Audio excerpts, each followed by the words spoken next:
This is Kimberly Leonard in the Sky Newsroom. Now, this episode picks up on investigations that we've heard about before on the Sky News Daily, how your money moves around Westminster. We call this our Westminster Accounts investigation, and our deputy political editor, Sam Coates, has an update today on some of his work, particularly about groups of MPs who do make the news sometimes, research groups like the European Research Group, the Northern Research Group, and so on. Sam, we need to explain these research groups before we do anything else, really, don't we? Like the ERG, for instance. They would have become pretty familiar to some people over the years, but what exactly are they? So they're a little curiosity, Kimberly, that nestles in a sort of under-examined part of our political system. And this is where, under a quirk that's grown up over decades, you can have bands, groups of MPs from the same party, all getting together. And what they do is they, as it were, subscribe to a bit of a club. And as you say, there's the European Research Group, that's a sort of club on Brexit. There's a Northern Research Group, which is a club for Tory MPs on levelling up. There's a Socialist Campaign Group, which is a kind of fans of Jeremy Corbyn, really, for members of for the Labour Party. And what they do is that they can divert a little bit of their office allowance, a couple of £1,000 a year, maybe a little bit more of the money that goes to fund their office, to a kind of what's known as a research group to prepare briefings and basically help them come up with common positions. For instance, the European Research Group for many years now has been doing research about how to get the kind of Brexit that would mean the cleanest break with the European Union, and pushing for that. That meant leaving the single market, leaving the customs union. The Northern Research Group, which began in 2021 under Jake Berry, that has been pushing stuff to do with levelling up and advancing the agenda of some of those Northern MPs, those Red Wall MPs that you saw elected when Boris Johnson won the 2019 general election. But here's the thing, Kimberly. Here's one of the reasons why it's quite interesting, which is what these groups end up doing is they get some public money in order to do research, but the groups more often than not end up kind of fronting squabbles with the leadership, whether it's the ERG that famously kind of was a key part of the defenestration of Theresa May, or the Northern Research Group, which has caused trouble for consecutive prime ministers. One of the things we've done is produce the first ever leaderboard of the amounts of money that go into these groups in order essentially to support them. And each party has one, but then you've got the Northern Research Group that's in this parliament got £139,000 of public money. The European Research Group that's just got just under 100,000. Socialist Campaign Group 67,000. And a Tory writer centre group called the Common Sense Group, which has got about £6,000 of public money. And it's just a little under-scrutinised corner of politics, but nevertheless enormously influential. And I just think quite a lot of people, a lot of listeners would be surprised that actually it falls to them, to the taxpayer, to support their work, given kind of what they spend quite a lot of time doing. And the investigation focuses on the NRG, you mentioned them, the Northern Research Group. So tell us about your investigation and how that plays into it. This all started because we, in the last set of Westminster Accounts, discovered that people in the Northern Research Group got donations. They got donations from a northern broadband company, sort of small to mid-sized northern broadband company called IX Wireless.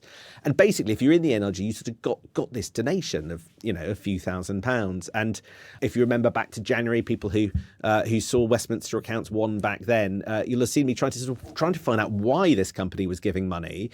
They didn't tell us at the time, so I went and knocked on their door, and it was just an empty office block. It was all flooded. Now, subsequently, IX Wireless engaged with us, and they said that they gave money to members of the Northern Research Group in order to support the Northern agenda, to support the levelling up agenda, and they thought that this was a good way, backing the people in this group was a good way of doing that.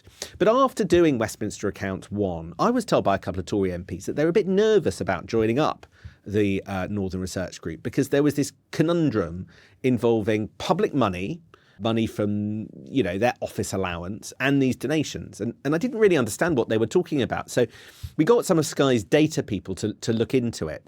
And we discovered what could well be something of a pattern, which is, particularly in 2021 when the NRG was starting up, it looks, or in several cases, it's the case that you have MPs signing up to the Northern Research Group, actively telling IPSA, the organisation that oversees MPs' allowances and expenses, to authorise payments of £2,500 to the NRG of their kind of public money allowance.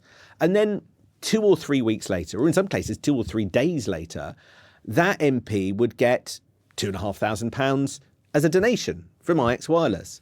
And there was just a striking correlation between some of the money that was being authorised to go from the public purse into the NRG with the kind of amounts that were coming from IX Wireless. And I went and talked to some of the MPs. Some of them said, oh, coincidence, no link at all. But one of them said, look, we knew that if we signed on the dotted line and joined the NRG, then we would get a donation. Now, the question there is does that, would they have signed up to the NRG if they weren't getting a donation? Is it therefore a proper use of public money? All of these questions being raised, but are now going to be looked at by IPSA, that as a result of looking at the data that underpins this investigation, have decided to sort of open what they call a review. It's basically an investigation into what was going on there. Now, we've talked to Jake Berry, the chairman, absolutely denying that there is any link between the donations and the public money. But as I say, I've talked to, a Tory MPs, member of the Northern Research Group, who say, well, I knew there was a donation coming. That's why I signed up to it. So now there is an investigation announced today by IPSA who are going to look into this, and we will see what they come up with. But it's interesting, because I think the whole question of public money in this area is, as I say, not one that people have looked at particularly closely before. Sam, could you just give us just a little bit of extra context here? Because there is a control on what public money MPs get, isn't there? What can that money go on? Because not everyone will know that. This goes to the heart of why you might want a donation rather than a little bit of kind of your office allowance if you're an MP.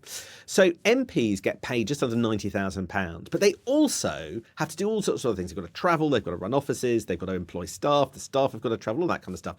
So they get a handsome sum. It's somewhere around £250,000. It depends a bit where they are, in order to run their offices.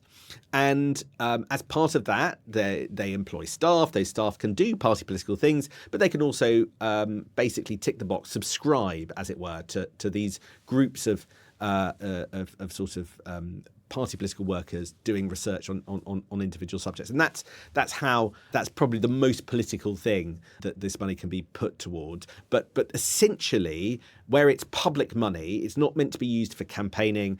There are quite strict controls on what can be done with it. Whereas if you get a donation, if you get a campaigning donation from a businessman or an individual, then you're free to use that for however you want when it comes to campaigning. You can use that on leaflets, you can use that on billboards, you can basically use that to support your re-election. In essence, research is something that is regarded as possible to be publicly funded, even if it's party political research. But campaigning is not, and you need a donation in order to do that. Which is why, in some senses, a donation is just a much more value when it comes to being an MP. Okay, Sam. Now you said that you've been talking to Jake Berry, so let's have a listen to his explanation.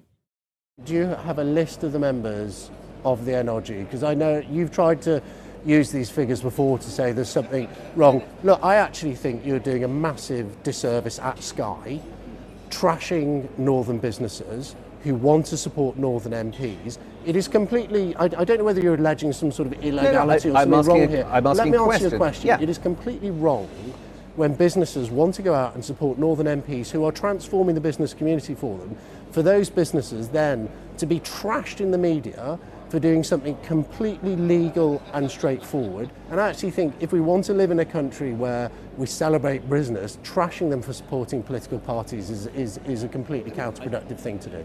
We're not trashing, we're just asking whether it's normal that David Mundell, who's a Scottish MP, kind of routed £2,500 of his office allowance to the NRG. 2 days later, he gets £2,500 in a donation from IX Wireless. People just look at that and find it odd.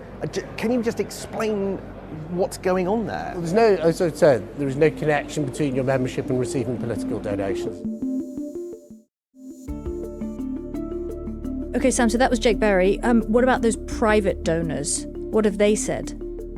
So IX Wireless say that they believe in advancing the levelling up agenda. They believe that basically giving these donations is the best way of doing what they want, and it's all within the law and completely transparent. So,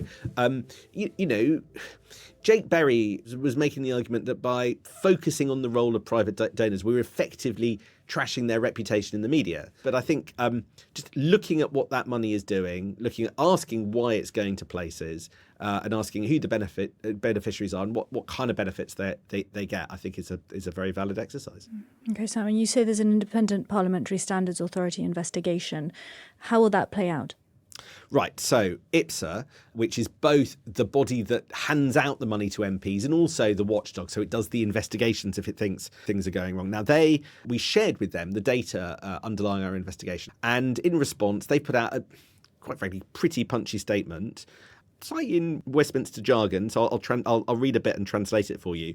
They say, in light of research by Sky News, IPSA has started an assurance review, that's an investigation basically, to assess whether the Northern Research Group has contravened the rules surrounding direct payment of subscriptions from MPs' business cost budgets. So did members of the Northern Research Group, by the way in which they signed up to the Northern Research Group. Now, then it says, IPSA's remit is the use of taxpayer funding, not the receipt of other sources of income by MPs, and has therefore informed the Office of the Parliamentary Commissioner for Standards of his actions. Now, what that means is that IPSA only does public money that it doles out. That's the only thing it really looks at. And then when it comes to donations from external sources, a different investigating body has to get involved. And that's the Parliamentary Commissioner for Standards. And so IPSA has basically told the Commissioner for Standards, look out, I'm doing an investigation. I may end up coming back to you if I think there's something that you need to know at the end of it. And then it also says IPSA will also conduct, really jargonese this, assurance reviews of the other new pooled services to check that they were meeting the requirements of IPSA funding, which they commit to in writing, and the rules regarding pooled services. Now, that is jargon heavy. I hope your eyelids didn't slightly start to close. What that means is they're not just looking at the Northern Research Group, but because there's this proliferation of research groups, the Socialist one, and so on, then they're actually going to have a little look at all of the new ones. That doesn't include, by the way, the European Research Group, which actually is more than a decade old. It predates IPSA, and there have been these reviews into the ERG before, and pretty much the ERG's come out with a clean bill of health. So these new ones are the ones that are going to get the kind of the microscope taken out and had a little look at what they're doing. Okay, Sam, and just quickly before you go, can you explain the next part of this investigation? It's going to be all across Sky News on Friday. It focuses on MPs' second jobs, doesn't it? That's right. So what we've done, quite a lot of the Westminster Accounts project is in conjunction with Tortoise, the media company. And what they've done is they've gone through and basically scraped all the hours that MPs have to say that they work when they're doing a second job and put them in one of our spreadsheets. They put them on our database, accessible to everybody on the Sky News website. And we've just done a bit of data analysis about how many hours MPs say that they're working outside of their MP backbench role. We've looked at the average hourly rate, what price your MP per hour, and who's at the top of the leaderboard. So that's all coming on Friday. Okay, fantastic. Thanks a lot, Sam. This episode was produced by Soila Aparicio. The editor was Paul Stanworth.